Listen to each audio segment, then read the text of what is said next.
Hi guys, कैसे भाई आप लोग? बढ़िया class. Just wait for second, एक बार चेक कर लेते हैं भाई प्रॉपर है कि नहीं है, देन शुरुआत करते हैं अपने क्लास की। सो कैसे हैं आप लोग?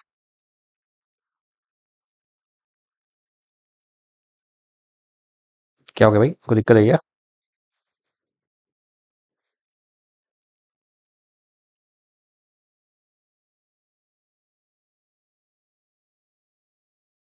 हम्म। कोई समस्या है, कोई की दिक्कत है क्या? अच्छा, परफेक्ट। ऑल सेट है, बढ़िया है। ओके, ऑल गुड है, सब बढ़िया है, जबरदस्त है, माइंड ब्लोइंग है। मुझे लगा कैसे क्लास नहीं चल रही भाई। चलिए शुरुआत करते हैं अपनी क्लास की। तो आपका क्लास जो चल रहा है वो चल रहा है बेसिक इलेक्ट्रिकल। अगर कोई भी दिक्कत, कोई भी समस्या, कोई प्रॉब्लम अगर आती है तो फील फ्री टू आस्क। बहुत सारे बच्चे डाउट्स पूछ भी रहे हैं और उनके डाउट्स के जो भी हैं सब कुछ आपको बताया जा रहा है।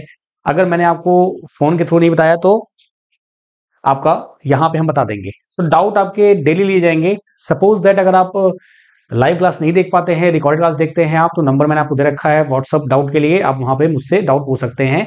जैसे ही मुझे टाइम मिलेगा आपको प्रॉपर डाउट क्लियरिंग दी जाती है, ठीक है। और जो लोग को डाउट क्लियर हो रहा होगा वो जान रहे होंगे इस बारे में, ठीक है। एनीवे, शुरू करते हैं अपनी क्लास। तो आपका जो क्लास है, शुरुआत करते हैं इस क्लास की। और कहीं भी कोई दिक्कत हो, फील फ्री टू आस्क।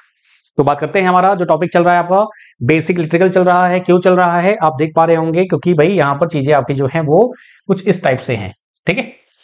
चलिए बात करते हैं आपका। तो अभी तक हमने क्या पढ़ लिया है? हमने पढ़ लिया है करंट, वोल्टेज, पावर, एनर्जी, आपका रेजिस्टेंस हमने पढ़ लिया है। अब रेजिस्टेंस इन सीरीज, अच्छा ये ओम्स लॉ भी आपका हो चुका है, ठीक है। ओम्स लॉ भी आपका हो चुका है, तो इसलिए यहां पर जो चीजें लिखी हैं वो आपकी ऐसी हैं, ठीक है। अब आपका रेजिस्टेंस भी हो चुका है, जिसको बोलते हैं आप प्रतिरोध। अब आपका रेजिस्टेंस सीरीज एंड पैरेलल। इसमें एक चीज हमको ऐड करनी है। क्या ऐड करनी है कि आपका जो रेजिस्टेंस का कलर कोड है, यानी कि जो आप बोलते हैं ना कि वर्ण, जो कोडिंग होती है आपकी, वो करानी है मेरे को। तो यहाँ पे वो चीज है, इसी में आपका कलर कोडिंग आपकी आ जाएगी। फिर उसके बाद आपका रेजिस्टेंस सीरीज क्या होता है, पैरेलल क्या होता है, समांतर में क्या होता है, श्रेणी में क्या होता है। फिर ऐसे ही कारवा चलता रहेगा और हमारा जो ये जर्नी है, हमारी जो यात्रा है बेसिक इलेक्ट्रिकल की, बहुत ही शानदार तरीके से कवर अप होगी बिना किसी दिक्कत के, ठीक है। चलिए तो शुरुआत करते हैं और बात करते हैं कि जो पिछली क्लास में क्या देखा था कि भाई अगर आपका कोई वायर है, कोई अगर तार है, अगर उसको खींचा जाएगा तो उसमें आपका क्या रेजिस्टेंस होगा। आपका रेजिस्टेंस घटेगा या बढ़ेगा, या जो भी रहेगा उसकी हम चर्चा करेंगे। तो हमने देखा था भाई क्या होता है आपका एन स्क्वायर आर आपका होता है। अगर नॉर्मली आपका रहता है तो क्या होता है आपका सिंपली, अगर मैंने सिर्फ लेंथ बढ़ाई है किसी दूसरे वायर की तो क्या होता है, उसी अनुपात में, उसी प्रोपोर्शनल में आपका रेजिस्टेंस बढ़ता है। अगर एरिया मैंने कम किया तो उसी रेशियो में आपका रेजिस्टेंस भी बढ़ता है। सब चर्चा हमने की थी। जब क्वेश्चंस करेंगे तो आपको और क्लैरिटी मिलेगी। चलिए बात करते हैं, यहां पर तो कुछ क्वेश्चंस और भी हैं।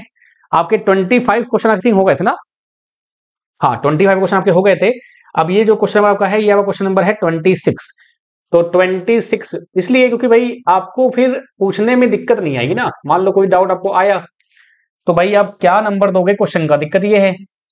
तो आप बोल सकते हैं कि सर डे 5 में ये क्वेश्चन नंबर था आपका, वो आपका डाउट था ना मेरे को। 25 ही हुए थे ना दोस्त, बताओ। चलिए बहुत बढ़िया। तो आइए बात करते हैं। यहां बोला गया है, अब हिंदी में है तो आप परेशान मत होइएगा, इसको मैं पूरा प्रॉपरली आपको इंग्लिश में भी लिख के दूंगा। क्या बोल रहे हैं जनाब आपसे, ये कौन सी आकृति में वोल्टेज और विद्युत धारा के बीच संबंध ओम के नियम के अनुसार है? Which of the following figure, तब तक आप इसको पढ़ते रहिए, आंसर कीजिए। Which of the following figure, which of the following figure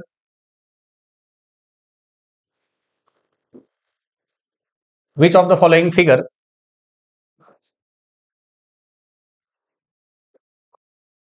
represent the relation between voltage and current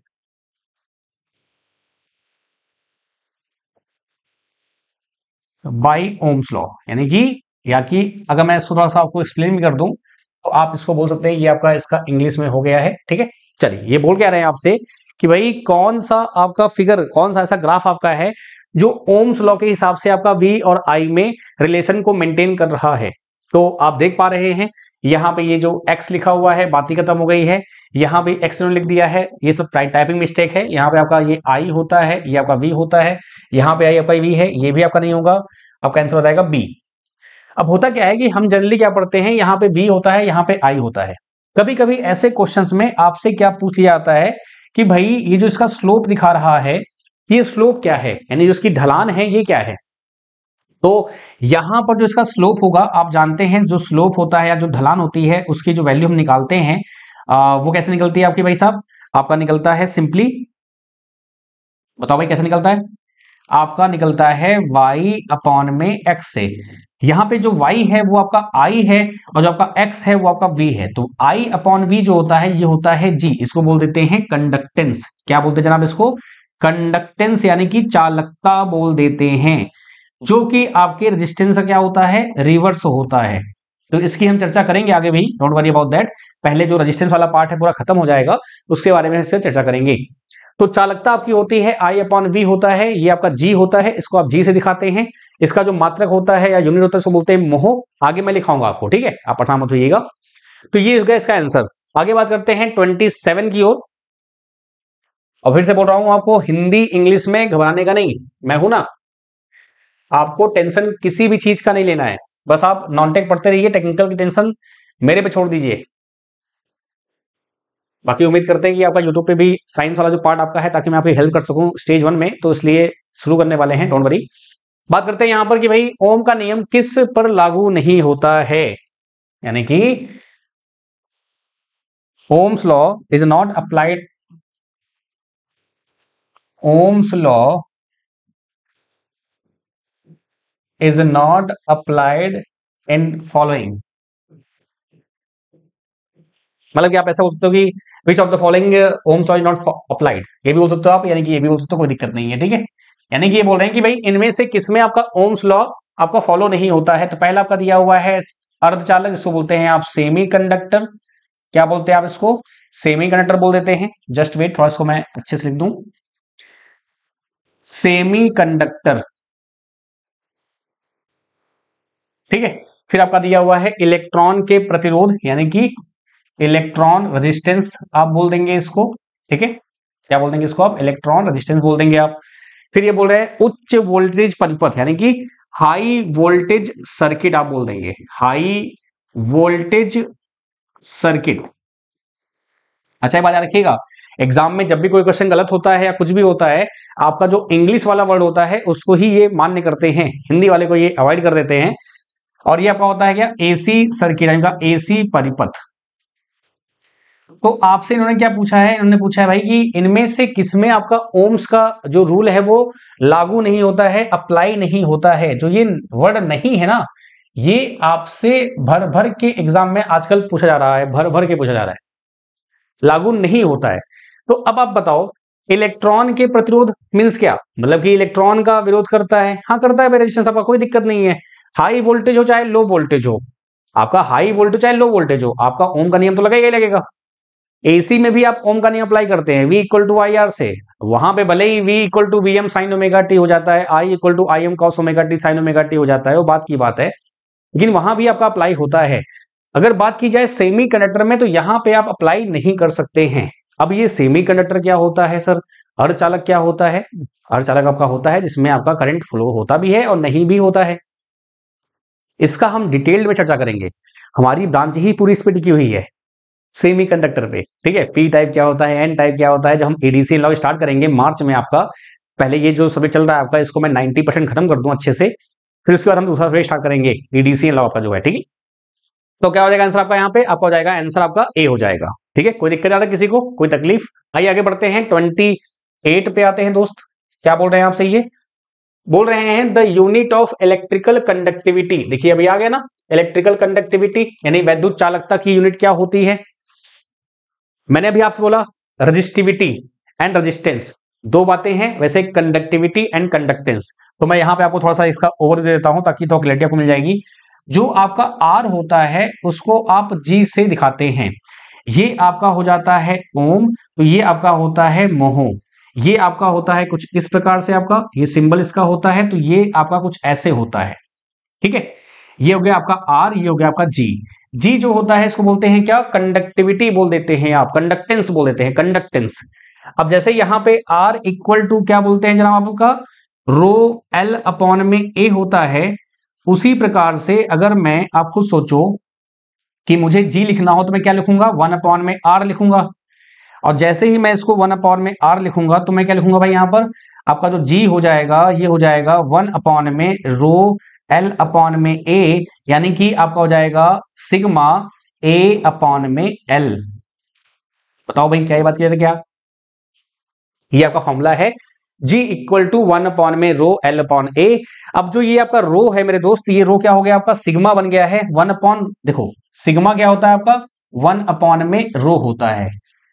अब रो क्या होता है दोस्त, आपने पढ़ा हुआ है, आपका रो होता क्या है बताओ भाई, आपका जो रो होता है वो होता है स्पेसिफिक रेजिस्टेंस, या बोल देते हैं रजिस्टिविटी। क्या बोलते हैं दोस्त आप इसको, इसको आप बोल देते हैं स्पेसिफिक रेजिस्टेंस या बोल देते हैं रजिस्टिविटी, यानी कि आपका प्रतिरोधकता बोल देते हैं आप इसको, प्रतिरोधकता बोल देते हैं आप, ठीक है। तो वैसे ही आपका सिग्मा जो होता है ये है कंडक्टिविटी, यानी कि चालकता है आपका, ये क्या बोलते हैं इसको हम लोग, चालकता बोल देते हैं, ठीक है दोस्त, क्या बोलते हैं इसको हम लोग, चालकता बोल देते हैं। क्या यहां तक क्लियर है, ये दिख रहा है आपको, दिखेगा ना प्रॉपर, बहुत बढ़िया। बाकी मैं इसको भी लिखा दूंगा, डोंट वरी, अब ये क्वेश्चन आ गया है तो करना पड़ेगा ना भाई। अब इन्होंने क्या बोला है कि देखो जो आपका रो होता है, आपने कल पढ़ा होगा और आपने इसको रिवाइज भी किया होगा, अगर नहीं कर रहे हैं जरूर करते रहिए। जो मैं पढ़ा रहा हूं उसको बस एक बार आप देख लिया करो क्लास के बाद, आपको ये याद रहेगा लंबे समय तक। अब देखो होता क्या है कि जो आपका रो होता है इसका यूनिट क्या था आपका कल, ओम, और आपका मीटर भी था, आप इसको ओम सेंटीमीटर भी बोल सकते हैं, या इसको आप ऐसे भी लिख सकते हैं ओम आपका सेंटीमीटर बोल देते हैं आप इसको। तो जो सिग्मा होगा ये क्या हो जाएगा, 1 अपॉन में ओम आपका हो जाएगा मीटर, या क्या बोल देंगे आप 1 अपॉन में ओम सेंटीमीटर, या क्या बोल देंगे आप 1 अपॉन में ओम सेंटीमीटर।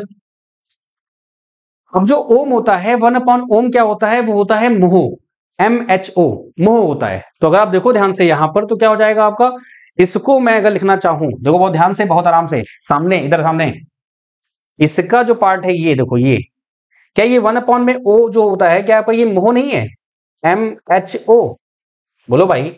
तो क्या मैं बोल सकता हूं कि मोह पर मीटर आपका होगा, क्या बोलेंगे आप, मोह पर मीटर। क्यों बोला आपने, क्योंकि देखो ध्यान से, अगर आप यहां पे देखो, यहां पे सामने ये आपका दिया हुआ है 1 अपॉन में ओम पर, 1 अपॉन में ओम मीटर दिया हुआ है। अब 1 अपॉन में ओम को मैंने लिख दिया मोह, 1 अपॉन में ओम को क्या लिख दिया मैंने, मोह लिख दिया, तो ये क्या मिलेगा आपको, मीटर। तो मोह पर मीटर आपका हो जाएगा आंसर ए। कोई दिक्कत, कोई तकलीफ, आपको दिख रहा है नहीं, दिख रहा प्रॉपर, अगर नहीं दिखे तो आप बताइएगा, ठीक है। एक मिनट को मैं चेक कर लेता हूं, क्या आपको दिख रहा है नहीं दिख रहा है, थोड़ा सा मुझे यहाँ पे बहुत ज्यादा नहीं आना है, थोड़ा सा मुझे इस पे मार्जिन लेना पड़ेगा थोड़ा सा। चलिए तो बहुत बढ़िया, ठीक है। तो यहाँ पे आंसर क्या रहेगा, मोह आ जाएगा। तो यहां से आपने आर पढ़ लिया, आर होता है रेजिस्टेंस को बोल देते हैं प्रतिरोध, जी होता है आपका कंडक्टेंस को बोलते हैं चालकता, आपका रो जो होता है वो होता है स्पेसिफिक रेजिस्टेंस, विशिष्ट प्रतिरोध, रजिस्टिविटी, प्रतिरोधकता, ये सभी नाम एक ही है रो के। और जो आपका सिग्मा होता है, सिग्मा जो आपने देखा ये सिग्मा, इसको बोलते हैं कंडक्टिविटी। देखो रजिस्टिविटी एंड रेजिस्टेंस में फर्क होता है, रेजिस्टेंस जो होता है आपका मटेरियल पे डिपेंड करता है आपका, और लेंथ पे भी, एरिया पे भी, तो वो प्रतिरोध है, प्रतिरोधकता एंड प्रतिरोध में फर्क होता है, रेजिस्टेंस एंड रेजिस्टिविटी में। उसी प्रकार से आपका कंडक्टेंस एंड कंडक्टिविटी में फर्क होता है मेरे दोस्त, क्लियर है दोस्त, बहुत बढ़िया। चलिए आगे बढ़ते हैं, आते हैं नेक्स्ट क्वेश्चन की ओर। 28 हो गया भाई, आ जाओ भाई 29 पे आ जाइए। क्या बोल रहे हैं आपसे जनाब, ये आसान क्वेश्चन है, इसमें कोई आपको खास दिक्कत नहीं आने वाली है। The relation between current I, voltage V and resistance R given by, तो क्या होता है भाई आपका V equal to I R. कारण अंतर क्या है इस सब क्वेश्चन कराने का, जल्दबाजी में हड़बड़ी में आप गड़बड़ कर देते हैं, तो इसको आपको याद रखना है, ठीक है। आ जाओ भाई 29 पे आ जाइए। क्या बोल रहे हैं आपसे ये, the unit of specific resistance of any material, यानी किसी भी सामग्री की विशिष्ट प्रतिरोध की इकाई है, बताओ भाई क्या होती है, ओम सेंटीमीटर। ये तो आपने बचपन से पढ़ा हुआ है, बोलो भाई हाँ है ना, हाँ है ना, बताओ भाई, ओम आपको जाएगा सेंटीमीटर। आ जाओ भाई 30 पे आ जाओ, क्वेश्चन तो इतना कर लेंगे ना यार कि पूछो ही मत। ये बोल रहे हैं आपसे कि the potential at a point is 20 volt, the work done to bring a charge of 0.5 coulomb from infinity to this point will be. यानी कि आपका कोई बिंदु पर 20 वोल्ट का विभव है, अगर अनंत से इस बिंदु तक अगर लाने में जो होता है उसको कार्य क्या बोलेंगे आप? देखो आप जानते हैं कि आपका W equal V equal to क्या होता है दोस्त? आपका W अपॉन में Q होता है। तो यहां से मैं ये बोल सकता हूं कि W इक्वल टू क्या होता है आपका? ये हो जाएगा V इंटू क्यू। अच्छा, एक और यहाँ पे बहुत बड़ी बात यहाँ बताने वाला हूं मैं आपको, जो कि आपके एग्जाम पूछा जाता है। W का जो यूनिट होता है ये इलेक्ट्रॉन वोल्ट भी होता है दोस्त। क्या होता है? Electron volt. ये इसकी क्या है? यूनिट है, मात्रक है। कई बार आपसे एग्जाम में पूछा गया है, यूनिट या मात्रक बोल देते हैं आप, ठीक है। ईवी। और आप ये भी जानते हैं, यहां पर मैं आपको लगे यहाँ बता भी दूं साथ में, तो 1 ईवी जो होता है ये कुछ नहीं होता है, क्या होता है? 1.6 10 की पावर माइनस में 19 आपका हो जाएगा क्या? जूल हो जाएगा। तो कई बार आपसे ये भी पूछा गया है, तो इसको भी आप नोट डाउन कर लीजिएगा अपने नोट्स में, ठीक है। तो मैंने आपसे कहा था ना कि क्वेश्चन के माध्यम से भी कई सारी थ्योरी आप डेवलप करते हैं। तो 1.6 10 की पावर माइनस 19 आपका जूल ये होता है, याद रखिएगा। और इलेक्ट्रॉन वोल्ट इसकी इकाई होती है, ये भी याद रखिएगा। क्या बोलेंगे इसको भैया? Electron volt. कई बार पूछा गया है। अब क्वेश्चन क्या बोल रहा है? कितना कार्य आपने किया, तो जाहिर सी बात है कि आपने देख ही लिया, मामला यहाँ पे सेट हो ही गया है। आपको क्या गिवन है? आपको गिवन है V गिवन है, आपको चार्ज गिवन है। तो क्या होगा? W इक्वल टू क्या हो जाएगा आपका? यहाँ से आपका आ जाएगा 20 इंटू 0.5। तो 20 पंचे हो जाएगा 100, यानी 100 हो जाएगा। और आपका एक पॉइंट के बाद दशमलव लगाया तो क्या मिला आपको? W इक्वल टू यहाँ पे 10 जूल मिल गया आपको। क्या ये बात क्लियर है दोस्त? तो आपका आंसर क्या आएगा? बी आ जाएगा। Answer will be B. चलिए आगे बढ़े। बहुत बढ़िया। तो कहीं भी दिक्कत हो आप तुरंत पूछिएगा, आपके डाउट्स का बहुत बहुत स्वागत है। चलिए आगे बढ़ते हैं। ये हो गया 31 पे आ जाओ भाई। क्या बोल रहे हैं आपसे? ये आपसे बोल रहे हैं ये जनाब कि भाई if 120 coulomb of charge passes through a conductor in 60 second, the current of conductor will be. Electronic mechanic आपका इसरो में कोई वैकेंसी आती है तो वहां पे ITI से रिलेटेड जो भी क्वेश्चन बनते हैं, एक अच्छा लेवल बनता है यहाँ पर, तो इसको भी लोग फॉलो करते हैं। जैसे अगर आप बात करें तो बीटेक डिप्लोमा में आपका ESE इंजीनियरिंग सर्विसेज एग्जामिनेशन होता है। जिन्होंने बीटेक किया होगा उन्होंने इस एग्जाम के बारे में सुना होगा। मैं ये नहीं कह रहा हूँ कि डिप्लोमा नहीं सुना होगा, ITI नहीं सुना होगा, सभी लोग बहुत ही समझदार हैं इस समय। उसी प्रकार से आपका इसरो के लिए, यानी कि अगर आप बात करूं तो इलेक्ट्रॉनिक मैकेनिक के लिए अगर आपको तैयारी करनी है तो इसरो की तैयारी कर लो एक बार अच्छे से आप, उससे ही क्वेश्चन आपको हर एग्जाम में मिल जाते हैं। तो वही कुछ यहाँ पे है। इन्होंने क्या बोला है कि आपका एक चार्ज है, चार्ज की वैल्यू क्या दी हुई भाई दोस्त? आपको गिवन है कि भाई जो चार्ज आपका दिया हुआ है वो 120 गुलाम है आपका, 120 गुलाम है। आपका समय कितना गिवन है भाई? टाइम आपका दिया हुआ है 60 सेकेंड गिवन है दोस्त। आपसे पूछा क्या है? आई इक्वल टू क्या होता है आपका? Q अपॉन में T हो जाता है दोस्त। कई लोग क्या करते हैं? Q इंटू टी कर देते हैं जल्दबाजी में, क्योंकि वहां पे समय कम होता है ना, इस कारण से क्या होगा यहां से आपका भाई? Q क्या दिया हुआ है आपको? आपको जो Q गिवन है वो गिवन है 120 कुलाम, और आपको जो समय गिवन है वो गिवन है 60। तो आ जाएगा आप कितना? 2 एम्पियर आ जाएगा। क्या आ जाएगा दोस्त आपका यहाँ से? 2 एम्पियर आपका आ जाएगा आंसर। तो आपका आंसर क्या हो जाएगा? बी हो जाएगा। ठीक है दोस्त, क्या जाएगा आपका आंसर? बी हो जाएगा। अच्छा, जिसको बेसिक क्लियर है ना, तो वो क्या करेगा ना, PDF निकाल के फटाफट देख लेगा कि भाई क्वेश्चन कोई नया तो नहीं मिला है, कुछ नया कॉन्सेप्ट तो नहीं है। बाकी जिन्होंने बिल्कुल नहीं पढ़ा है आज तक टेक्निकल, जिसको टेक्निकल का टी भी नहीं आता है, वो हर एक क्लास को बहुत अच्छे से, बहुत आराम से, बहुत प्यार से देखेगा, वो स्किप नहीं करेगा। लेकिन जिन्होंने पहले से टेक्निकल पढ़ रखा है और आपको लगता है कि हाँ यार समय बर्बाद ना हो आपका, तो फटाफट आप PDF देख के जल्दी से चीजों को कर सकते हैं। ठीक है, चलिए आगे बढ़ते हैं। 32 पे आते हैं दोस्त। क्या बोल रहे हैं आपसे? ये 32, which is the highest light particle among the following, यानी कि इनमें से सबसे हल्का जो पदार्थ होता है, आपका पार्टिकल जो है, हल्का कण कौन सा आपका है? तो सबसे हल्का होता है आपका इलेक्ट्रॉन, क्योंकि इसका मास सबसे कम होता है। न्यूट्रॉन का, प्रोटॉन का मास ज्यादा होता है आपके इलेक्ट्रॉन से। तो क्या होगा आंसर आपका? यहाँ पर आपका हो जाएगा सबसे हल्का आपका इलेक्ट्रॉन हो जाता है। इसका क्या होता है? 9.1 10 की माइनस 31 kg। मैंने आपको लिखा रखा है, उसको आप देख लीजिएगा। ठीक है, आ जाओ भाई 33 पे आ जाओ। क्या बोल रहे हैं आपसे? ये 33, resistance of a copper wire decreases when, यानी कि अगर आपसे बोला गया कि जो कॉपर वायर है, जो आपका तांबा होता है, उसका जो वायर जो तार बना हुआ है, उसका प्रतिरोध कम होगा, रेजिस्टेंस कम होगा यदि, आप खुद सोचिए, जो पहला पॉइंट लिखा हुआ है लंबाई।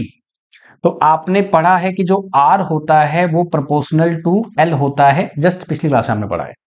यानी लंबाई बढ़ेगी, लेंथ बढ़ेगी, लेंथ इंक्रीज होगा तो आपका क्या होगा, आपका रेजिस्टेंस भी इंक्रीज होगा। When length is decreases resistance will be decreases. ठीक है, तो पहला ऑप्शन तो गया। तापमान टेम्परेचर की बात हम करेंगे अभी, इसको भी रुक जाइए भाई। फिर बोल रहे हैं इंसुलेशन, यानी कि आपका अगर मैं इंसुलेशन इंक्रीज करूंगा तो आपका रेजिस्टेंस क्या होगा, इंक्रीज होगा, और इंसुलेशन घटाऊंगा तो बढ़ेगा। अब ये जो इंसुलेशन है ये भी हो जाएगा रॉन्ग। इंसुलेशन मतलब होता है विद्युत रोधक। आपने वायर देखी होगी, कॉपर वायर देखी होगी आपने ना। तो जो आपकी कॉपर वायर होती है मेरे दोस्त, कॉपर वायर में आपने देखा होगा ऊपर से क्या होती है, प्लास्टिक लगी होती है ना। तो जो प्लास्टिक लगी होती है वो किसे लगी होती है, ताकि इसके अंदर जो कॉपर वायर है जिससे करंट फ्लो हो रही है, आपको वो करंट ना मारे। तो अगर आपने वही कम कर दिया तो भाई मामला कैसे गड़बड़ होगा, गड़बड़ जाएगा ना। अब बात आती है डायमीटर की, व्यास उसको आप बोल देते हैं। आपने ये पढ़ा हुआ है कि जो आर होता है इनवर्सली होता है 1/a के। यहां पर उन्होंने क्या बोला कि भाई डिक्रीज, यानी कि अगर मैं इसको डिक्रीज करूंगा मेरे दोस्त, अगर मैंने क्या किया, इसको डिक्रीज किया एरिया को, तो आपका रेजिस्टेंस तो बढ़ेगा ही बढ़ेगा। जाहिर सी बात है, यहां से आपने आंसर निकाल लिया कि भाई ये है। लेकिन यहां बोला क्या है, डायमीटर यानी व्यास, एरिया तो उन्होंने बोला नहीं है कि भाई एरिया यानी क्षेत्रफल आपका। तो क्या करेंगे आप यहां पर, आप ये जानते हैं कि जो आपका वायर होता है, जब उसको मैं देखता हूं सामने से तो वो कुछ कैसा दिखता है, सर्कल यानी कि वृत्त की भांति आपको दिखता है। सर्कल यानी कि आपका वृत्त। ठीक है दोस्त, क्या होता है आपका सर्कल यानी आपका वृत्त होता है। ठीक है, अब जो सर्कल का फॉर्मूला होता है क्या होता है, पाई आर स्क्वायर होता है मेरे दोस्त। यानी मैं ये बोल सकता हूं कि आर जो होता है इनवर्सली क्या होगा, आर स्क्वायर हो जाएगा। भाई ए जो है क्या होगा, पाई आर स्क्वायर हो जाएगा। यानी कि अगर आर बढ़ेगा तो क्या होगा, आपका रेजिस्टेंस घटेगा, आर घटेगा तो रेजिस्टेंस बढ़ेगा। यानी कि रेडियस आपका जो है वो अगर घटेगा, अगर आपका डायमीटर जो है वो घटेगा तो आपका रेजिस्टेंस बढ़ जाएगा, यानी करंट कम हो जाएगा। कल आपने ये देखा था बहुत अच्छे से कि जो मोटा वायर होता है, थिक वायर होता है, उसमें करंट ज्यादा फ्लो होती है, और जो पतला वायर होता है, थिन वायर होता है, उसमें करंट कम फ्लो होती है। क्यों दोस्त, तो इसके हिसाब से उन्होंने क्या बोला, resistance of copper wire decreases when आपका डायमीटर क्या करेंगे, इंक्रीज करेंगे आप दोस्त, तो आपका आंसर क्या जाएगा, डी हो जाएगा। ठीक है, अच्छा अब एक बात यहां पे ये भी आती है कि भाई जो टेम्परेचर दिया हुआ है मेरे दोस्त, यहां पे जो टेम्परेचर दिया हुआ है, यहां भी कहानी बढ़ती है। यानी कि अगर बात की जाए तो आपका डायमीटर बढ़ेगा सपोज दैट, तो रेजिस्टेंस तो कम होगा ही होगा। लेकिन यहां पे अगर टेम्परेचर की बात की जाती है तो आपका जो कॉपर वायर होता है उसमें आपका एनटीसी होता है, निगेटिव टेम्परेचर कोफिशिएंट होता है। यानी कि जब टेम्परेचर बढ़ता है तो रेजिस्टेंस डिक्रीज होता है, ऐसा है ना। ये होता है पीटीसी। इसका मतलब क्या है, अभी हम चर्चा करेंगे इसके बारे में, निश्चिंत रहिए आप। पीटीसी इसको बोलते हैं पॉजिटिव टेम्परेचर कोफिशिएंट। टेम्परेचर बढ़ने पर आपका रेजिस्टेंस बढ़ता है और टेम्परेचर घटने पर आपका रेजिस्टेंस घटता है। इसको अभी के लिए याद रखिए, भूलिएगा नहीं इसको आप। ठीक है, यानी कि जो आपका रेजिस्टेंस होता है वो तापमान के प्रोपोर्शनल होता है, समानुपात में होता है। तो आपका आंसर ये भी नहीं होगा।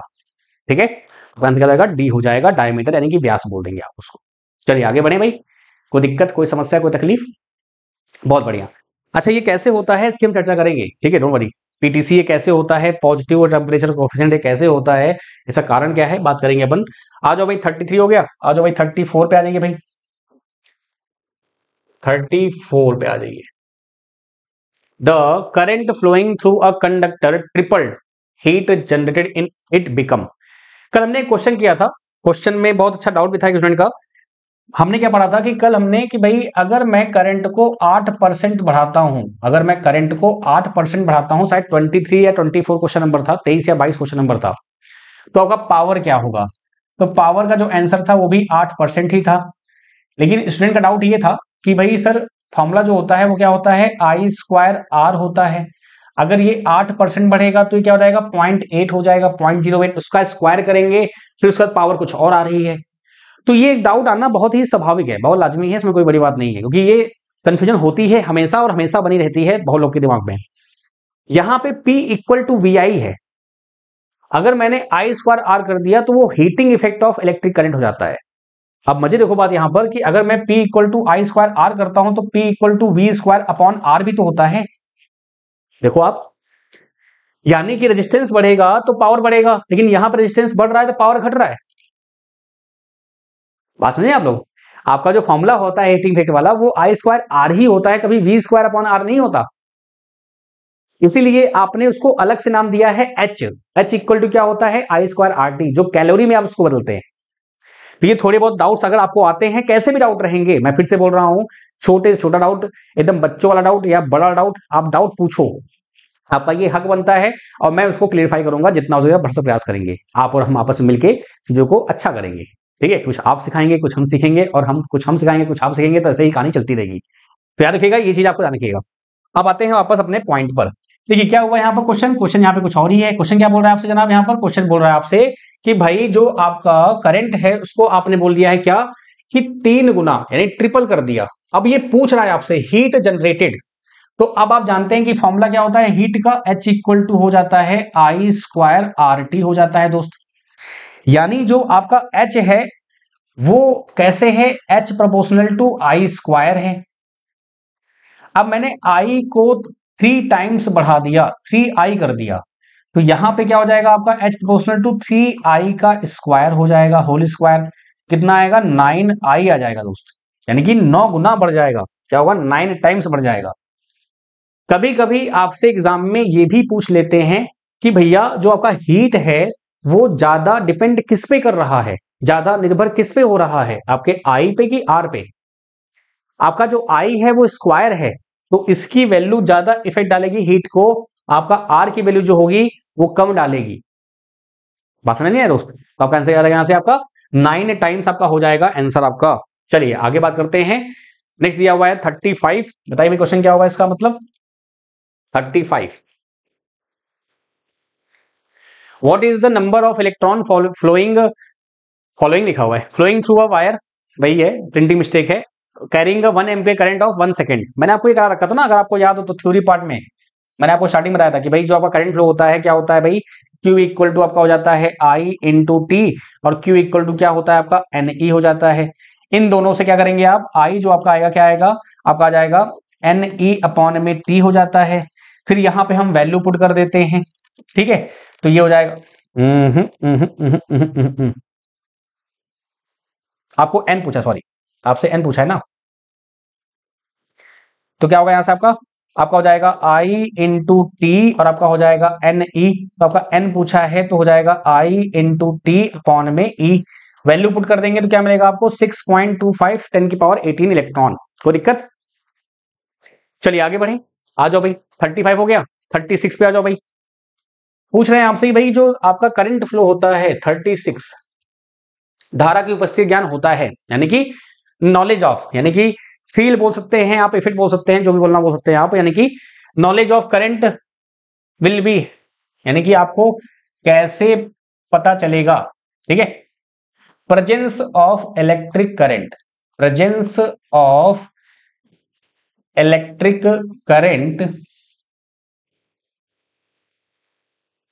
Presence of electric current due to, presence of electric current due to. तो पहला बोल रहे हैं आपके चमकने से, बोल रहे हैं कि शाइनिंग आने से, चमकने से मतलब कि आपका आपका ब्राइटनेस बोल देंगे आप उसको। फिर उत्पन्न प्रभावों से, यानी कि जो इफेक्ट होते हैं, फ्रॉम इफेक्ट, फ्रॉम इफेक्ट, ठीक है? फिर बोल रहे हैं चटकने की ध्वनि से, चटकने समझ रहे हैं आप? चटकना मतलब कि आपका एक साउंड आपका आता है, बेसिकली साउंड आप बोलते हैं, साउंड इफेक्ट से, साउंड इफेक्ट बोल देते हैं आप, ठीक है? फिर आपसे बोल रहे हैं कि वैद्युत झटकों से, यानी झटके वाला समझ रहे हैं आप, यानी कि शॉक, आपका शॉक हो जाता है उसकी वजह से आपका, और भी चमकने से यानी कि आपका ब्राइटनेस से बोल सकते हैं आप। तो देखिए होता क्या है यहाँ पे आप समझ पा रहे हैं कि भाई जो आपके इफेक्ट होते हैं ना उससे हम समझ पाते हैं, हीटिंग इफेक्ट हो गया, मैग्नेटिक इफेक्ट हो गया, बहुत सारी बातें आपकी होती है। तो करंट का जो इफेक्ट होता है, कई सारे केमिकल इफेक्ट हो गया, मतलब रासायनिक प्रभाव हो गया, आपका ऊष्मीय प्रभाव हो गया, आपका चुंबकीय प्रभाव हो गया, कई सारे प्रभाव होते हैं, उनकी वजह से आपको पता चलता है भाई कि आपका करंट है कि नहीं है। ठीक है, प्रेजेंस ऑफ इलेक्ट्रिक करंट कैसे बदलता है आपको, उनके जो इफेक्ट है करंट की वजह से, जो आपका इफेक्ट प्रोड्यूस होता है, उसकी वजह से आपको इस चीज का एहसास होता है। आ जाओ भाई 37 पे आ जाइए, 37 आपका आ जाइए भाई। क्या बोल रहे हैं आपसे भाई, 1 मिली वॉट जो आपका पावर होता है, यानी कि 1 milli watt power is equal to, आपका जो 1 मिली वॉट पावर होता है वो किसके इक्वल होता है, तो 1 मिली वॉट बोला गया है। तो आप जानते हैं कि ये सिंपल बस एक आपका जो कन्वर्जन होता है, यानी कि 1 मिली वॉट में अगर बोलता हूं तो क्या होगा भाई, आपका ये 1/1000 वॉट हो जाएगा। बात समझ दोस्त, क्योंकि वॉट बड़ी क्वांटिटी है, 1 वॉट में 1000 मिली वॉट होते हैं। क्या होगा, यहां से आपका आंसर आ जाएगा ए आ जाएगा। इसमें कोई रॉकेट साइंस नहीं था, ये तो बेसिक आपका किलोग्राम डेसीग्राम जो भी आपका है वो। ठीक है, चलिए अब आते हैं अपने मुद्दे पर। तो ये क्वेश्चन ने किए, क्वेश्चन ऐसे ही होते रहेंगे बीच बीच में आपके, और ऐसे ही हम थ्योरी और क्वेश्चन का जो एक बैलेंस होता है वो बना के चलेंगे, ताकि कोई आपको दिक्कत ना आने पाए, कोई तकलीफ आपको ना आने पाए, और हम बढ़िया से चीजों को कवर करते रहेंगे। अगेन, अगर आपको स्लो लग रहा है तो आप फास्ट कर लीजिएगा, अगर आपको फास्ट लग रहा है तो स्लो कर लीजिएगा। हमको सबको लेके चलना होता है, ठीक है। तो इसलिए जैसा भी हो आप पीडीएफ देख लीजिए, आपको एहसास आएगा क्वेश्चन में क्या कराया गया है, सब कुछ आपका। ठीक है, आइए बात करते हैं कलर कोडिंग कैसे हम करते हैं, क्या इसकी जरूरत है, सब बात करते हैं। तो यहां पे आप देख रहे हैं कलर के नाम लिखे हुए हैं, ठीक है। सो ब्लैक है आपका, ब्लैक आपका व्हाइट हो रखा है, कोई दिक्कत नहीं है। Black, brown, red, orange, yellow, green, blue, violet, grey, white, gold, silver, यानी कि आपका वही काला है हो गया, भूरा हो गया, लाल हो गया, नारंगी हो गया, आपका पीला हो गया, हरा हो गया, नीला हो गया, ये सभी आपके दिए हुए हैं। फिर ये होती हैं डिजिट, यानी कि संख्याएं होती हैं 0 से लेके आपका 9 तक। फिर आपका होता है मल्टीप्लायर, यानी गुणक बोल देते हैं। अब इसको याद करना आसान है, जैसे कि यहां पे अगर मैं बात करूं आपसे, तो यहां पे तो क्या लिखा हुआ है, अगर ये 0 है तो ये 10 की पावर 0 है, क्या मिलेगा आपको 1 मिल जाएगा। यहां पे ये 10 की पावर 1 हो जाएगा, क्या मिलेगा आपको 10 मिल जाएगा। यहाँ 10 की पावर 2 है दोस्त, क्या मिलेगा 100 मिल जाएगा। यहाँ पे 10 की पावर 3 है दोस्त, क्या मिल जाएगा 1000 मिल जाएगा। यहाँ पे 10 की पावर 4 है दोस्त, क्या मिल जाएगा आपको 10,000 मिल जाएगा। यहाँ 10 की पावर 5 है तो क्या मिलेगा आपको दिस वन। यहाँ पे 10 की पावर 6 है तो क्या मिलेगा दिस वन। 10 की पावर 7 आपका ये मिल जाएगा। अब जो ग्रे व्हाइट दिया हुआ है इसका मल्टीप्लायर नहीं होता है, जो कि नॉर्मली आपने देखा है। व्हाइट गोल्ड का जो टॉलरेंस होता है आपका, ये 0.1 होता है, यहाँ पे 0.01 होता है, और ये टॉलरेंस होता है। टॉलरेंस मतलब होता है कि कितनी संभावना है आपके प्लस माइनस होने की, इसको बोल देते हैं टॉलरेंस। रेजिस्टेंस जो हमने भी देखा है कि आपका कुछ ऐसा बना होता है, तो वो बस सिंबल है, उसका प्रतीक है, लेकिन जो एक्चुअल में रेजिस्टेंस होता है वो कैसा होता है आपको दिखेगा। अब ये कुछ इस प्रकार से होता है, कैसा होता है भाई, कुछ इस टाइप से आपका होता है। जब भी आप लैब में जाएंगे ना तो आपको सामने रेजिस्टेंस दिया रहेगा और आप नहीं समझ नहीं पाएंगे कि रेजिस्टेंस से क्या है, क्योंकि भाई देखिए हमने थ्योरी पढ़ी है, थ्योरी पढ़ने से कभी भी प्रैक्टिकल नॉलेज का एहसास नहीं होता है। जो हम चीजें थ्योरी में पढ़ते हैं तो प्रैक्टिकल में उसका जो इम्प्लीमेंटेशन होता है थोड़ा अलग होता है। अब ऐसा नहीं कि थ्योरी पढ़ना जरूरी नहीं है, पढ़ना जरूरी है, बहुत जरूरी है, क्योंकि इसको बिना पढ़े आप उसको समझ नहीं सकते। बात समझ नहीं आप, एक जो मैकेनिक आते हैं आपके यहाँ, जो 10th पास 12th पास होते हैं, उनको आपसे ज्यादा ज्ञान होता है, नॉलेज होता है किसके रिगार्डिंग, जो प्रैक्टिकल नॉलेज आपका है।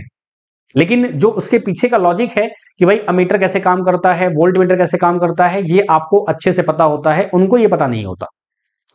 ठीक है, तो आते हैं मुद्दे पर। यहां पर तो जैसे आप पास 2 रेजिस्टेंस दिए हुए हैं एग्जाम्पल के तौर पे, तो एग्जाम्पल लेते हैं हम लोग और कुछ बातें करते हैं यहां पर कि भाई 4 बैंड दिया हुआ है। यहां आपको 4 बैंड दिख रहा होगा, अगर नहीं दिख रहा है तो मैं लिख देता हूं यहां पर, ये आपका 4 बैंड का है। कितने बैंड का दोस्त आपका 4 बैंड का है। कितने बैंड का है आपका 4 बैंड का आपका है, 4 बैंड। अभी बैंड क्या होता है बात करेंगे हम। 4 बैंड मतलब होता है आपके 4 कलर, 1 2 3 4, ये 4 कलर आपके होते हैं। कितने होते हैं भाई 4 कलर आपके हो जाते हैं। अगर 5 बैंड का है तो 1 2 3 4 5। जो काउंटिंग करते हैं आप, वो काउंटिंग करते हैं हमेशा जो आपका गोल्ड और सिल्वर होता है आपका ना, ये सीन आपका जो है, इधर से काउंटिंग होती है। तो याद रखिए, अगर आपके 4 बैंड हैं तो मेरे दोस्त आपका 4 कलर होंगे। तो मैं ऐसे यहां पे बनाता हूं बॉक्स, ठीक है। आपका 1 2, जस्ट वेट, सोना नहीं है कि सो रहा बदला, जाग के पढ़ाई करनी है, ठीक है।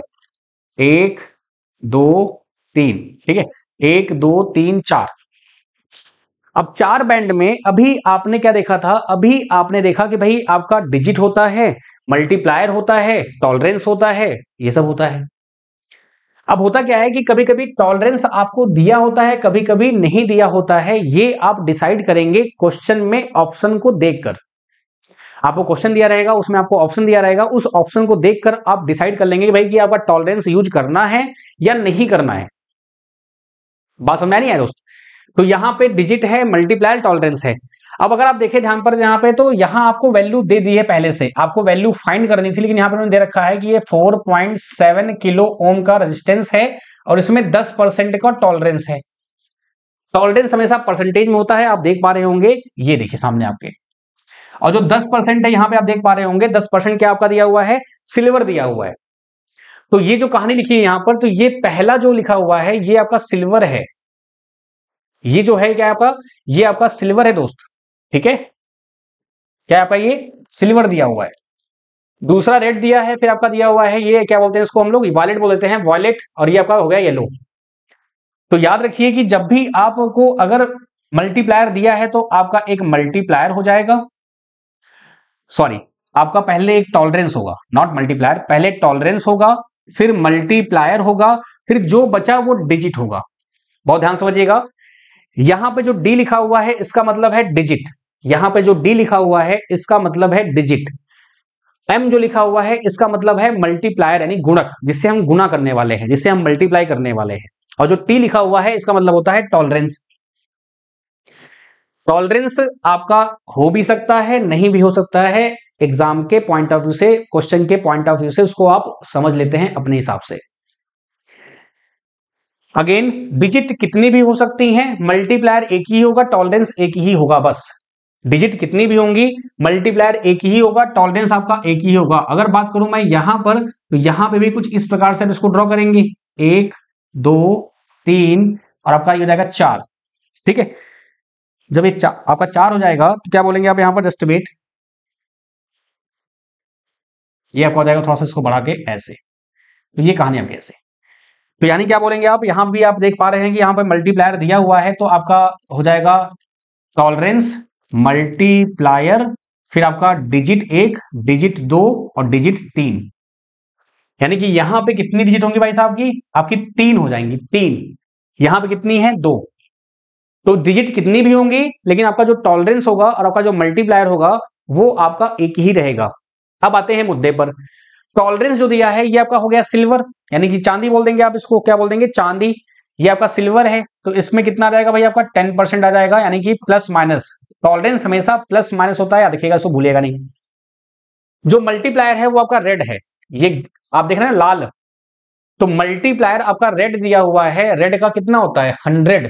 तो क्या करेंगे आप यहां पर, जो मल्टीप्लायर है दोस्त इसको करेंगे मल्टीप्लाई और लिख देंगे 100, 10⁻²। जो डिजिट दिया हुआ है ये, और ये आपका डिजिट आपका दिया हुआ है वायलेट, वायलेट कितना है भैया, 7 है, तो इसको आप ऐसे ही लिखेंगे एकदम। और जो येलो दिया हुआ है, येलो दिया हुआ है 4, इसको आप ऐसे ही लिखेंगे एकदम। यानी कि लास्ट में कैसे लिखेंगे आप, 4700 प्लस माइनस 10%, यानी कि इसकी जो वैल्यू है वो कितनी है, 4.7 किलो ओम प्लस माइनस आपका 10%, आपका ये हो जाएगा फाइनल आंसर। क्या ये बात क्लियर दोस्त? मैं फिर से आपको एक्सप्लेन करता हूं बहुत आराम से, बहुत प्यार से, इसको ध्यान से समझिएगा। कहानी ये है कि भाई देखो, आपने क्या बोला कि 4 बैंड अगर हैं तो 4 कलर आपके होंगे, 4 रंग आपके होंगे, एक टॉलरेंस के लिए, एक मल्टीप्लायर के लिए। टॉलरेंस आपका हो भी सकता है, नहीं भी हो सकता है, डिपेंड करता है क्वेश्चन के ऑप्शन को देखते हुए। तो ये आपका टॉलरेंस हो गया, ये मल्टीप्लायर हो गया, ये डिजिट हो गया, ये डिजिट हो गया। जो डिजिट आपकी दी है, आपका येलो दिया हुआ है, तो आपका येलो का डिजिट क्या है भाई, आपका 4 दिया हुआ है, तो आपने दिया 4। फिर वॉलेट दिया हुआ है, आपने देखा वॉलेट 7 है, तो आपने लिखा भाई 7। मल्टीप्लायर हमेशा मल्टीप्लाई होता है। 4 और 7 को कुछ नहीं करेंगे, इसको हम ऐसे ही लिखेंगे 4 7 यानी 47 सीधे हो गया, 47 हो गया, बात खत्म। इनटू 100 करेंगे तो कितना रहेगा 4700 और आपका रहेगा प्लस 10% यानी कि 4.7 किलो ओम प्लस माइनस 10%। बात समझ में आई कि नहीं दोस्त? बस फटाफट इसको करिए। अब देखो यहाँ पे क्या है, आपका दिया हुआ है गोल्ड। गोल्ड कितना होता है भैया? 5% होता है आपका। तो क्या होगा यहाँ पे आपका, ये आ जाएगा 5% प्लस माइनस का 5% हो जाएगा दोस्त। मल्टीप्लायर आपका रेड है, रेड में क्या है देखो, रेड में आपका 10 पावर 2 दिया हुआ है ना, देखो ध्यान से, तो हो जाएगा आपका मल्टीप्लायर में 10 की पावर 2 हो जाएगा दोस्त। डिजिट क्या दी हुई है देखो भाई, डिजिट आपकी 3 दी हुई है। डिजिट में आपका पहले ब्लैक दिया हुआ है दोस्त, क्या दिया हुआ है आपको? ब्लैक, काला। 0 हो गया, क्या होगा? 0। फिर क्या दिया है आपका? ये दिया हुआ है आपका ब्राउन दिया हुआ है, ग्रे दिया हुआ है, सॉरी ग्रे दिया हुआ है, आपका जाएगा 8, जब हो गया 8। फिर आपका दिया हुआ है ब्लू, ब्लू कितना रहेगा? 6। तो क्या देखा आपने? 680।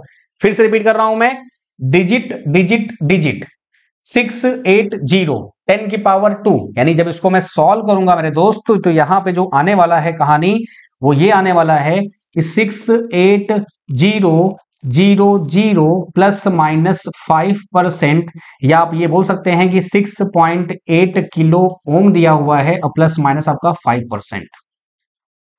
क्या इस बात से एग्री करते हैं आप लोग? बताओ भाई। सॉरी सॉरी 6.8 नहीं होगा, 68 हो जाएगा सीधे, जस्ट वेट। क्या रहेगा आंसर आपका? 68 किलो ओम हो जाएगा और प्लस माइनस आपका 5%। बोलो भाई, क्या ये बात समझ में आ गई दोस्त? क्लियर है? तो ये तरीका होता है कि भाई कलर कोडिंग अगर आपको दी होगी, क्योंकि आपसे 1-2 क्वेश्चन पूछ लिए जाते हैं, तो आपको ये पता होना चाहिए। देखिए होता क्या है कि हमको पढ़ना बहुत सारा होता है, और ये आपसे बेहतर कौन जानता होगा? आपने बहुत सारे एग्जाम दिए होंगे अपने कार्यकाल में, और आपको ये पता होगा। बहुत सारे लोग अभी पहली बार देने वाले होंगे, तो आप ये जान लीजिए, दोनों बातें हैं। आपको पढ़ना बहुत सारा होता है, आता थोड़ा सा ही है, तो इसलिए यहां पे चीजें टफ हो जाती हैं। आपको हर एक चीज दिमाग में रखनी है, ठीक है? तो याद रखिएगा इस चीज को। तो ये आपका हो गया सिंपल सा 5 बैंड और आपका 4 बैंड एक आपके टॉपिक, ठीक है? अच्छा, इसको याद कैसे रखना है, इंपॉर्टेंट ये भी है कि भाई कैसे इसको हम याद रखें। अगर ये याद रहेगा तो आपको क्या करना है, गोल्ड और सिल्वर का टॉलरेंस याद रखिए, तो बाकी ये याद रखिए, काम हो जाएगा। तो इसका एक शॉर्टकट होता है, आपको नेट मिल जाएगा। बाकी क्या होता है आपका बीबी रॉय, ये आपका बी, फिर आपका बी, फिर होता है ROY, Bibi Roy of Great Britain, यानी कि ऑफ ग्रेट ब्रिटेन। यहां पे देखो लिखा होगा, हो सकता है आपको दिख रहा होगा, लेकिन ये थोड़ा छुप गया है यहां पर, तो इसलिए थोड़ा ध्यान लीजिएगा इसको। क्या देखा आपने? BB Roy, B for black, B for brown, ROY, Bibi Roy of Great Britain. तो यहां पे जो जी लिखा हुआ है इससे हो जाएगा ग्रेट ब्रिटेन, हो जाएगा Great Britain, B for Britain आपका, यानी blue. Has a very good wife, has a very good wife, ठीक है? तो ये इसका शॉर्टकट है, आपको मिल जाएगा। बाकी यहां से देख लीजिएगा, आपको शायद दिख रहा होगा, बहुत एकदम नीचे के लिए छुप गया है, मैंने ध्यान दिया नहीं, यहां पे ये छुप गया है, थोड़ा ध्यान रखिएगा इस चीज को। सो क्या देखा आपने यहां पे कि BB Roy of Great Britain has a very good wife, तो कुछ ऐसा सिस्टम बना हुआ है। BB Roy of Great Britain, G for great, फिर बी फॉर ब्रिटेन, ब्रिटेन मतलब कि आपका बी कैपिटल में, वेरी गुड वाइफ, ठीक है? तो इससे आपको याद रहेगा, आप भूलेंगे नहीं, और ये एग्जाम में आपको याद होना जरूरी है, नहीं तो आप कैसे याद करोगे? ठीक है दोस्त, चलिए आगे बढ़े। तो क्वेश्चन कितने हो गए थे भाई आपके? आपके हो गए 37 हो गए थे ना? आ जाओ भाई 38 पे आ जाओ, और बताओ भाई दोस्त जल्दी फटाफट 38 का क्या आंसर होगा, बताओ भाई। The colour code of 1 kilo ohm resistance, यानी कि क्वेश्चन कैसे पूछे जाते हैं आपको मैं ये दिखा रहा हूं। 1 किलो ओम का रेजिस्टेंस दिया हुआ है, आपको वैल्यू दी गई है पहले से रेजिस्टेंस की, उसका मान दिया गया है, आपको बताना है कि कौन से कलर का होगा, कलर कोड आपसे पूछा गया है। तो बताओ भाई कैसे होगा?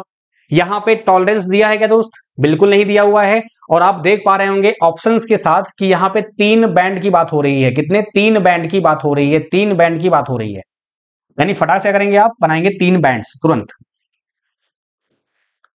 ठीक है? अब 3 बैंड में जाहिर सी बात है कि आपका मल्टीप्लायर रहेगा, आपका क्या रहेगा? मल्टीप्लायर रहेगा, आपका M रहेगा, और क्या रहेगा आपका? आपका डिजिट रहेगा, और आपका डिजिट रहेगा। टॉलरेंस खत्म, ऑप्शन को देखते ही आपने पकड़ लिया कि भाई टॉलरेंस की बात नहीं होने वाली है, ठीक है? अब क्या होगा देखो भाई, डिजिट डिजिट मल्टीप्लायर। अब डिजिट डिजिट मल्टीप्लायर दिया हुआ है मेरे दोस्त, तो क्या होगा बताओ भाई, बोलो यार। आपको चाहिए 1 किलो ओम, तो जो पहला वाला होगा, आप बताओ पहले वाले में मैं क्या फिल करूं, बताओ भाई। जो पहला वाला आपका होगा वहां मैं क्या फिल करूं? क्या ब्लैक होगा? ब्लैक की संभावना है? नहीं भैया, बिल्कुल नहीं, क्योंकि ब्लैक जो आपका है वो 0 है, तो ब्लैक तो पहले कट गया। क्या रेड होगा? बिल्कुल नहीं होगा। रेड कितना होता है भाई, देखो ये रेड आपका हो गया 2, आपको चाहिए 1। क्या ब्राउन होगा? एकदम होगा। ब्लैक होगा? नहीं, खत्म कहानी। आप चेक कर लो, ब्राउन कितना दिया है भाई, आपका हो जाएगा 1, फिर ब्लैक आपका हो जाएगा 0, और फिर दिया हुआ है रेड, और रेड कितना होता है मल्टीप्लायर भैया, 10 की पावर 2। कितना होता है? इंटू 10 की पावर 2। ये हो गया और ये ऐसे हो गया, तो यहां से क्या मिला आपको? 1000 ओम मिल गया दोस्त। तो आपका आंसर क्या आ गया? सी आ गया। देखा, तो एग्जाम में क्वेश्चन आपसे ऐसे पूछे जाएंगे। चलो एक और क्वेश्चन कर लेते हैं बढ़िया सा। 39 पे आ जाओ दोस्त आपका। 39, 39। मैं फिर से बोल रहा हूं, ऐसे क्वेश्चन पूछे भी जा सकते हैं और नहीं भी पूछे जा सकते हैं, लेकिन आपको पढ़ना है, इसलिए टाइम दिया गया है आपको पढ़ने के लिए कि आप हर एक चीज से तैयार रहें, प्रिपेयर रहें। According to international colour code of register, the number representing violet band is, violet बोला गया है, यानी आपका जो बैगनी आपका जो बैंड होता है उसकी कौन सी संख्या होती है, डिजिट मतलब संख्या आपकी, ठीक है। So BB Roy has a Great Britain wife, आपको याद आया? तो क्या होगा देखो, वायलेट का आपका आपका होता है 7। कितना होता है दोस्त आपका? 7। तो क्या रहेगा यहाँ से आपका आंसर? आपका रहेगा 7। ठीक है, चलिए आगे बढ़ते हैं, 40 की ओर आते हैं। 40 में क्या बोल रहे हैं आपसे जनाब? The resistance value of carbon resistance having orange, red, brown and golden colour. देखो गोल्डन कलर आते ही क्या हो गया भाई साहब, बाई डिफॉल्ट आपका जैसे ही गोल्डन आया, स्वर्णिम कलर आया, तो टॉलरेंस यहां पे दिख गया। अब जो गोल्ड का यानी कि जो आपका गोल्ड होता है उसका टॉलरेंस क्या होता है बताओ भाई? जो गोल्ड होता है उसका टॉलरेंस क्या होता है? 5% होता है। कितना होता है दोस्त आपका? 5%। तो 5 यहां भी है, यहां भी है, यहां भी है, यहां भी है। तो भैया मामला यहां पर सेट हो गया कि चारों ऑप्शन देखने हैं अपने को। अब यहां पे कितने हैं? 4 बैंड है दोस्त। तो आप बनाओगे तुरंत क्या? 4 बैंड बना दो फटाक से। ठीक है, जस्ट वेट, थोड़ा सा मैं इसको इधर बना दो साइड ना, यहां बना देते हैं, ज्यादा सही रहेगा, तो आपको फिर सहूलियत रहेगी। आपके 4 बैंड बन गए, 1 2 3। अब 4 बैंड हैं, 4 बैंड में आपने जैसे ही ऑप्शन देखा आपको तुरंत आ गया भाई टॉलरेंस यहां पे दिया हुआ है, मल्टीप्लायर तो आपका होगा ही होगा। अब आपका बचा डिजिट एंड आपका बच गया digit, D D M T, digit digit, संख्या संख्या, मल्टीप्लायर गुणक आपका जो होता है, और टॉलरेंस आपका जो होता है वो। सो पहला दिया हुआ है ऑरेंज, सब में देखो 32K दिया है, 320 दिया है, 3.2K दिया हुआ है, 32। ऐसे क्वेश्चंस में आपको बहुत अच्छे से इनको याद रखना है। अब ऑरेंज बोला गया है तो BBROY, तो B for black, B for brown, R for red, O for orange, यानी BB रॉय। 4 4 आएगा, 3 आएगा भाई, ब्लैक 0 होता है, यही गलती होती है एग्जाम में। अच्छा हुआ ऑप्शन में 4 नहीं है स्टार्टिंग में, नहीं तो फट से आप टिक मार देते। ब्लैक 0 होता है, तो 0 से 1 2 3 आपका 3 होगा। यानी जो पहला आपका दिया हुआ है दोस्त, क्या दिया हुआ है आपको यहाँ पर? पहला जो आपको गिवन है वो गिवन है कितना आपको? ये गिवन है आपको नारंगी, यानी कि आपका दिया हुआ है ऑरेंज। अगर ये ऑरेंज है मेरे दोस्त तो क्या होगा आपका? ये हो जाएगा 3। फिर दिया हुआ है लाल, बीबी रॉय, BBR, आर कितना होता है? 2 या 3? आपका होता है 2। ये आपका रेड दिया हुआ है, तो ये हो जाएगा आपका 2 हो जाएगा। फिर करना है मल्टीप्लाई, भूरा है, भूरा जानते हो कितना होता है भाई? ब्राउन इसको बोल देते हैं आप। ब्राउन कितना है बताओ भाई? ये देखो ब्राउन आपका 1, यानी 10 आपका हो जाएगा, कितना रहेगा? 10 हो जाएगा। ठीक है दोस्त, तो क्या रहेगा हमारा यहां से? ब्राउन हो जाएगा इनटू में 10 और प्लस माइनस 5%। तो यहां से आप देख पाएंगे कि ये 320 ओम प्लस माइनस 5% है दोस्त। ठीक है दोस्त, तो क्या आएगा? 320 ओम प्लस माइनस 5%। यहां तो बात क्लियर है। चलिए आगे बढ़े, आ जाओ भाई 41 पे आ जाइए। 41, अरे ये तो बच्चों वाला क्वेश्चन आ गया। 1 गीगा पूछ रहे हैं आपसे भाई। 1 गीगा कितना होता है? 10 की पावर 6 होता है। किलो मेगा गीगा, किलो मतलब 3, मेगा मतलब 6, गीगा मतलब 9। देखा, यही गड़बड़ होती है एग्जाम में, ऐसे ही गड़बड़ हो जाती है, 9 होगा गीगा। ठीक है, आपको पता भी है आंसर, लेकिन उसके बाद भी गड़बड़ी हो जाती है, किलो मेगा गीगा। आ जाओ भाई, 41 हो गया, 42 पे आ जाओ भाई। अच्छा 42 और 43 और आपका दोनों क्वेश्चन, ये आप होमवर्क करिएगा ना, थोड़ा ग्रे कार्ड देना भी जरूरी है ना। अब ऐसे ही आपको होमवर्क देते जाएंगे 4, 5, 10 क्वेश्चन आपको, ताकि आप घर पे प्रैक्टिस कर सकें और चीजों को अच्छे समझ सकें। ठीक है, तो प्लान तो हमारा था क्या, रेजिस्टेंस आपका सीरीज में और पैरेलल में, लेकिन कुछ क्वेश्चन करना बहुत जरूरी था, तो चलिए कोई नहीं, उसको हम नेक्स्ट क्लास में कर लेंगे, कोई दिक्कत की बात नहीं है। फिर आपका रेजिस्टेंस सीरीज पैरेलल होगा, बहुत इंपॉर्टेंट क्लास है। अभी तक तो आपने जो पढ़ा वो बेसिक था, बहुत लोग को पता होगा, बहुत लोग को नहीं पता है। जिसको बिल्कुल नहीं पता है वो क्लासेस एक भी मिस नहीं करेगा। क्लास खत्म होते ही क्या करना है आपको, आपको पीडीएफ तुरंत डाउनलोड कर लेनी है, 1-2 घंटे में आपकी पीडीएफ अपलोड हो जाती है, आपने देखा ही होगा। उसके बाद क्या करिए, फटाफट उसको एक बार देख लीजिए, नॉन टेक को छोड़िएगा नहीं, नॉन टेक को पकड़ के चलिएगा। जिसका नॉन टेक बहुत अच्छा है वो मॉक टेस्ट देता रहे, जिसका नॉन टेक बिल्कुल अच्छा नहीं है वो थ्योरी प्लस एमसीक्यू सब अच्छे से करता रहे, डिटेल्ड में समझता रहे चीजों को लेके। ठीक है, बाकी टेक्निकल में आप ये पढ़ते जाइए, जैसे जैसे आप पढ़ते जाएंगे, धीरे धीरे स्लो करते करते करते करते आपकी स्पीड धीरे धीरे बढ़ती जाएगी, फिर हम ऐसे ही क्वेश्चंस और भी करते जाएंगे। जैसे ही आपका सब्जेक्ट खत्म होगा, एक कॉन्फिडेंस आपको आएगा। अभी कॉन्फिडेंस कब आएगा कि अभी आपका चल रहा है फरवरी, मार्च, अप्रैल, मई, ये 3 महीने मुझे दीजिए। इन 3 महीने के बाद आपको एक अलग ही ऊर्जा का एहसास होगा, अलग ही एनर्जी आपको मिलेगी, आप टेक्निकल में भी बहुत अच्छा कर पाएंगे। उम्मीद करते हैं आपको ये क्लास पसंद आई होगी। अगर कोई भी दिक्कत है, कोई भी समस्या है, मैंने आपको नंबर दे रखा है, आप बिंदास मुझे व्हाट्सअप करिए, डाउट्स का मोस्ट वेलकम है, बिना बेझिझक। भाई आपने आपने किस बेस पे ये बैच ज्वाइन किया है, मेरे कहने पे ना, कि मैं आपके साथ बना रहूंगा। कभी कोई दिक्कत आपको डाउट आता है तो आप आराम से डाउट यहाँ पे शेयर कीजिए। कोई भी दिक्कत है, कोई भी समस्या है, फील फ्री टू आस्क। जय हिंद, जय भारत, जानकी अपना आप, हंसते रहिए और मुस्कुराते रहिए। कहीं भी कोई दिक्कत है पूछिए। ठीक है, बाय बाय, टेक केयर, जानकी अपना आप।